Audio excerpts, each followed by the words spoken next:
Okay, let's dive right into this. You've handed us a stack of sources articles, your notes giving us an inside look at Computex 2025. Our goal today is to basically cut through all the noise, pull out the really important insights, the surprising stuff maybe, and figure out what it all means for, personal tech going forward. Yeah, Computex in Taipei, it's always a big one, isn't it? It's kind of where companies show off their vision, really, from the crazy future concepts to the actual machines we might buy soon. And based on your material here, this year feels like a pretty significant push, Ab- especially around AI, new processors, and some really interesting experiments with device shapes, form factors. Absolutely. So we're taking your sources and we're going to go deep on the whole range. These really unique laptops pushing design, some surprisingly affordable gadgets that stood out, and of course the new chips and graphics cards powering everything. It's definitely a diverse set of announcements, but you can kind of see a thread connecting them. Maybe let's start with the big picture themes your sources pulled out from the event. Yeah, good idea. And the most unavoidable theme, like right off the bat, has to be AI. It wasn't just a mention. It felt, I don't know, fundamental this year. Companies are really pushing NPUs. Those are neural processing units, right? Specialized bits on the chip just for AI tasks. Exactly. And the goal seems to be boosting performance, making things more efficient, and just enabling these next gen AI features right there on your laptop or device, not just in the cloud. And tied right into that are the core components.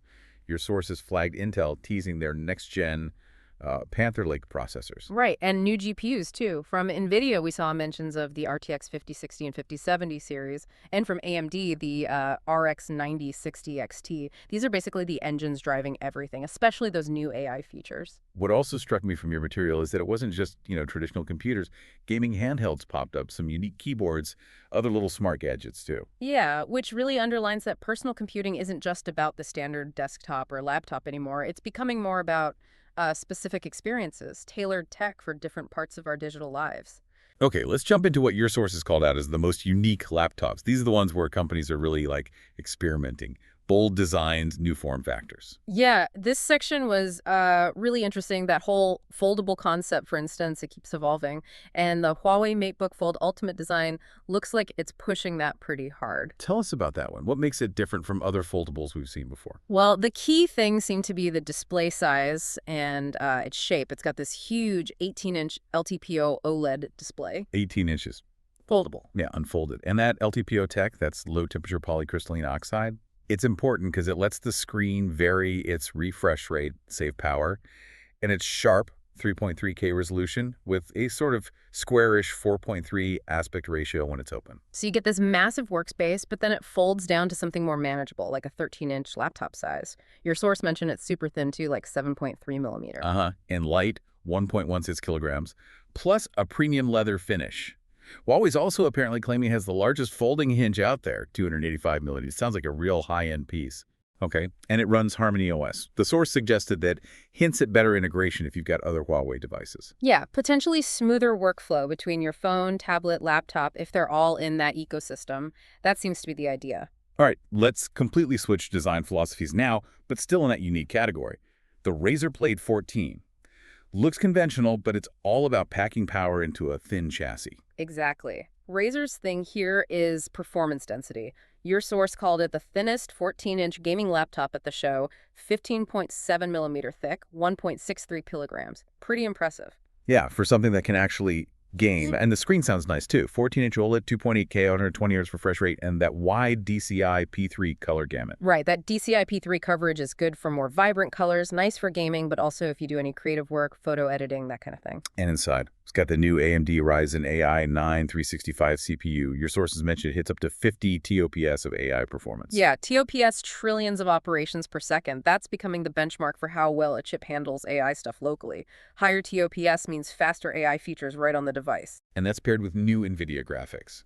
One source said RTX 5070, another said 5060. So probably options there. Seems likely, yeah. Configuration options. And up to 64 gigs of RAM, Razer's basically positioning it, according to your notes, as that sleek machine you use for work, then game on afterwards. Hence the starting price, $2,699. Okay, moving on. Lenovo's Yoga Book 9i, the 2025 version. Another unique take, this one doubling down on the dual display idea, taking it next gen, as they say. Yeah, this feels like Lenovo refining that concept they've been playing with. The upgrades for 2025 sound significant taller 14-inch dual OLED screens, both now with 120 Hz variable refresh rate using that LTPO tech again. Hmm. And you still get the 360-degree hinge wide color coverage. Your source really highlighted it as a potential powerhouse for content creators, having two screens for tools, timelines, references. Makes sense. And it's running an Intel Core Ultra 7 255H, so plenty of power and those built-in AI capabilities too. Exactly. Good for those creative workflows. And then MSI, they went a different route for unique. Not so much new shapes, but these design collaborations, making the laptop itself kind of a statement piece. Yeah, merging tech with art or performance brands. The Prestige 13 AI plus Ukiyo-e edition, the one with Hokusai's Great Wave on it, Yeah. that got a specific mention in your sources, even won a Computex award for blending art and tech. And that's on a thin and light model, right? So not just for big gaming machines. Correct. And then you have the Stealth A16 AI plus Mercedes AMG Motorsport 1, bringing that whole racing look and branding to a powerful laptop. So different aesthetics for different folks. Pretty much. Both of these collaboration models use top-tier processors like the Intel Core Ultra 9 288V or the AMD Ryzen AI9 HX370. The Stealth 16 can pack up to an RTX 5070 GPU. Your sources suggest it's about targeting, art lovers or racing fans directly through the design. So looking at this whole range, the foldable, the dual screen, the super thin gamer, the art collabs, it shows companies are really trying different things with laptop design. It's not just about looks, is it? It seems like it's about tailoring the machine for specific ways people want to use it, or even like expressing identity. Definitely. And that focus on AI performance, the TOPS number, it's not just specs for specs' sake. Your sources indicate it's about enabling actual local features, faster photo edits, maybe better background noise removal on call, stuff like that, without needing the cloud constantly. Right, bringing the power, the smarts closer to you, the user. Exactly. Okay, let's shift gears now from those high-end, boundary-pushing designs to the other end of things highlighted in your second source, the affordable gadgets. This shows innovation isn't just about expensive flagships. Yeah, and this is just as important, maybe more so for a lot of people. It shows new tech doesn't always have to cost a fortune. Acer getting into the smart ring market is a perfect example. Right, smart rings aren't brand new, but they've often been pricey, and sometimes you have to pay a subscription too. Acer's FreeSense ring seems to tackle that head-on. Yeah, your source highlighted the price point expected around $199, and crucially, no mandatory subscription fee for the basic health tracking. That's a big deal. And the ring itself. Titanium, 7 sizes, black or rose gold, about 4 days of battery life. Sounds pretty solid. And it covers the core metrics most people want: heart rate, blood oxygen, sleep quality.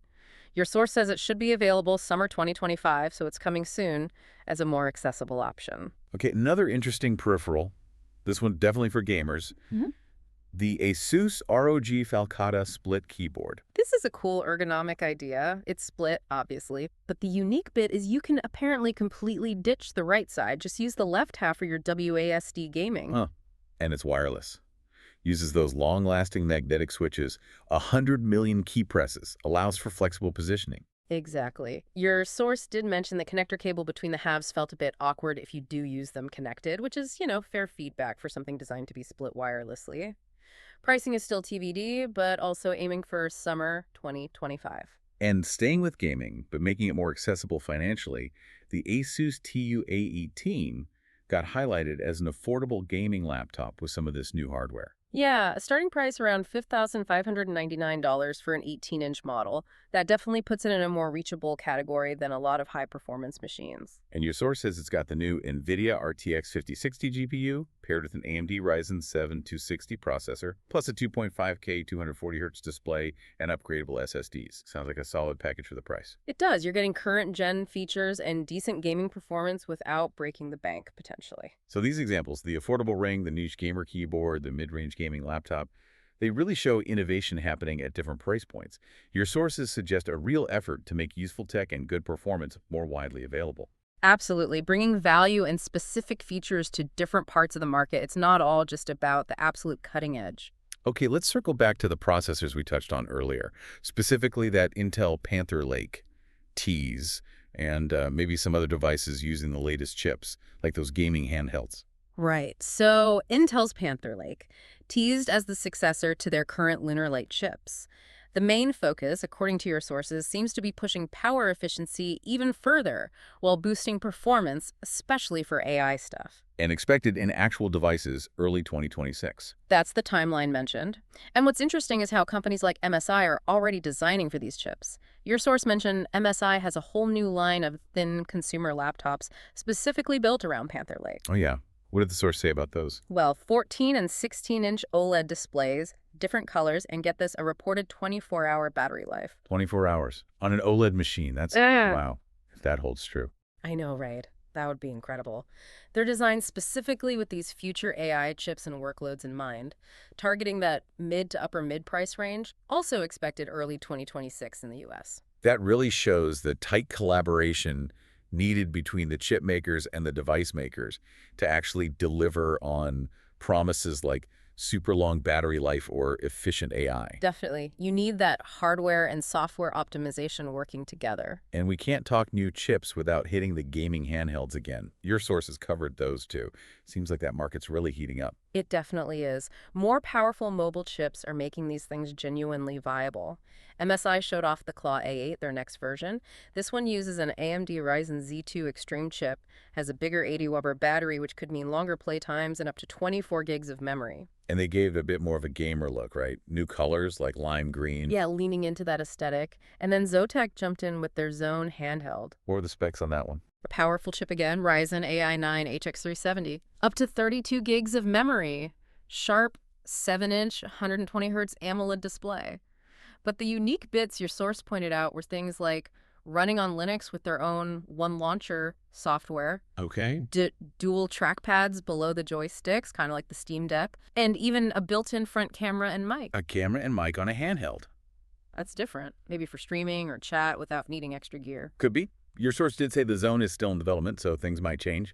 But yeah, these handhelds show how versatile the new chips are, letting different companies try different OS, different inputs, different extra features. It really highlights the flexibility these modern mobile processors offer. Absolutely. So, okay, pulling this all together, we've gone through your sources on Computex 2025, from those wild high-end laptops, foldables, dual screens, down to the surprisingly affordable Ring and gaming gear, plus the new chips and handhelds powering it all. It's quite a range. It really is. We're seeing innovation at both extremes and everywhere in between. Design is getting really experimental, but accessibility is also increasing with more affordable options. And AI accelerated by these new chips, it's becoming this foundational layer, enabling real things like faster local tasks or maybe that crazy battery life. Yeah, it really feels like personal tech is branching out fast, offering more specific options for how you actually want to live, work, create, play, whatever it is. Okay, and the focus isn't just raw power anymore, is it? It's about how that power, especially the AI part, improves usability, efficiency, creates new kinds of experiences, whether that's through, two screens or portable gaming or easy health tracking. So, wrapping up this deep dive and thinking about everything your sources covered, those potentially game-changing foldable screens, the versatile dual displays, the AI-focused chips aiming for efficiency, the surprisingly affordable smart rings and gaming laptops. Here's a final thought for you, the listener. Which of these trends do you think will actually have the biggest impact on how we use technology in the next year or so? Something to chew on.